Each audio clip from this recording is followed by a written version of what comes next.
Hi friends, welcome back to Nessa's Nook.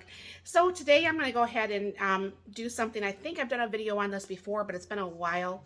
Um, I'm out of the jelly jars full of my canned corn that I do.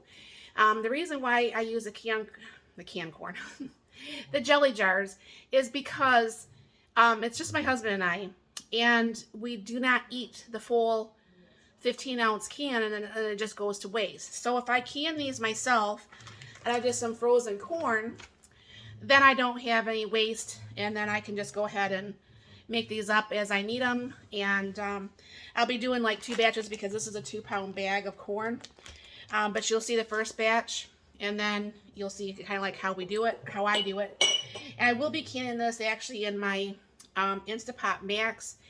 My local store actually has that Presto electric canner that's a 12 quart. I've been wanting one of those for like 3 years. It's finally cheap enough. They're out of stock, even though it just went on sale. So they have my name and a number, and they said that they would get with me as soon as those came in, because I would really like to have it, because we either had money and they weren't on sale, or they were on sale and we didn't have the money, so it never worked out. And this time, you know, I have a little bit of money saved back so I can actually get that. It's going to be a part of my Mother's Day present. Don't know for sure if it's going to be for my husband, my daughter, or me, but it's going to be mine nonetheless, because it's going to allow me I would have been able to do this whole batch in the 1 canner full versus 2 canners in the IP Max. So I'll bring you down here, and I have my funnel on here. Now you're going to want to fill the corn up to the 1-inch headspace. All right. So I'll go ahead and I'll get these filled up here. Some of these might be over full. I might have to, like that one, I had to dump out some of them. But this way, like I said, you know, I like frozen corn anyways. I just don't like to sit there and have to steam it and everything, you know, the day that you planned I use it. I mean, I don't mind it, but if I don't have to waste more dishes, I don't like to. And then I'll be putting filtered water in here. And then we will go ahead and we'll get this around. Let me get the water in here, and I will be right back. Alright, so water is in here. So what I'm going to do is debubble all these, see if it needs actually more water or less water or whatever. And I do not add salt to this, because if I want salt, I can just add it when I'm cooking it, so it all works out. I don't try to add the extra salt whenever you don't need to have extra salt.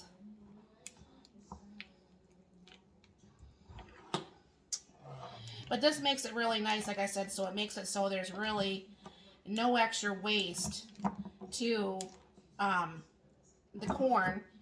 I mean, the green beans, we tend to eat the full can, but we just don't on the corn for whatever reason. So I have a brand new clean rag here, and even though it's just water, still just get in the habit of cleaning off your rims, feeling for any cracks or chips or anything that would make your stuff not seal. And I will be using my 4-jar lids. I don't know for sure. I'm sure everybody's probably heard of them by now. But down in the messages, there is actually a 10% coupon code for this.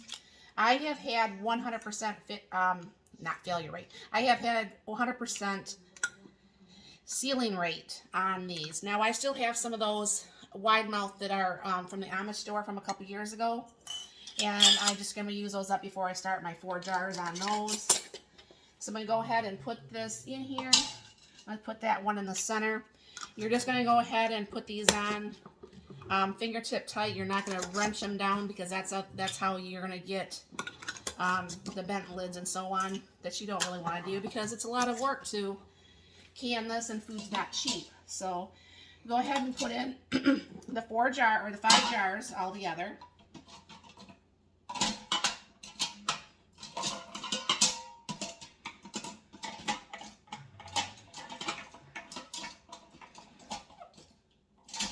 There we go. So I know all 5 fit because I put them in there before I started all this to make sure. All right.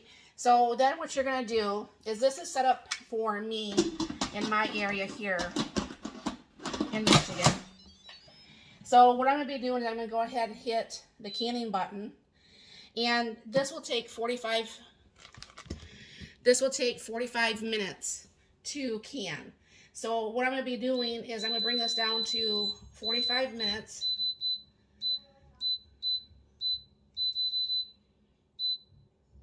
All right. And I'm going to put the venting on there. I'm going to keep the keep warm off.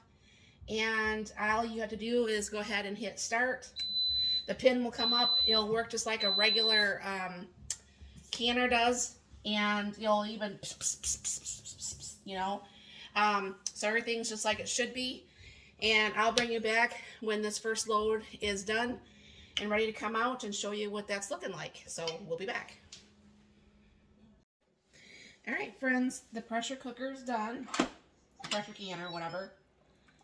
And I'm gonna go ahead and you can already hear that favorite sound of a canner, the pinging.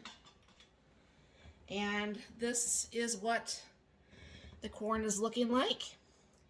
So what I'm gonna have to do is get around and get the other ones done, get a load started with those. And come morning, these will all be nice and cooled off, and we can work on getting those ready to get those in on the shelf. But there's 5.5 pints of corn that we'll be using for dinners, and I think this is a great way to go ahead and make things shelf stable. I mean, I know obviously things are good in the freezer and stuff, but you know, you never know what can happen, and you know, it's always best if you can have things shelf stable if you can. So I don't know for sure if you've ever used an Instapot Max or one of those new Presto. They got them, I think, in 6 or 8 quart too. But I would want the 12 because, you know, I have a 12 quart one, but it's for the stove. But it's really nice when you could do quarts instead of just being stuck with just doing pints or half pints. So it makes it really nice. If you get a chance to check one out and purchase one if it's in your budget, I would highly recommend it. Those two are the safer ones. Plus they actually have one more. I can't think of the brand of it right now. But there is one more brand that is actually considered to be safe. And you can actually can in that too.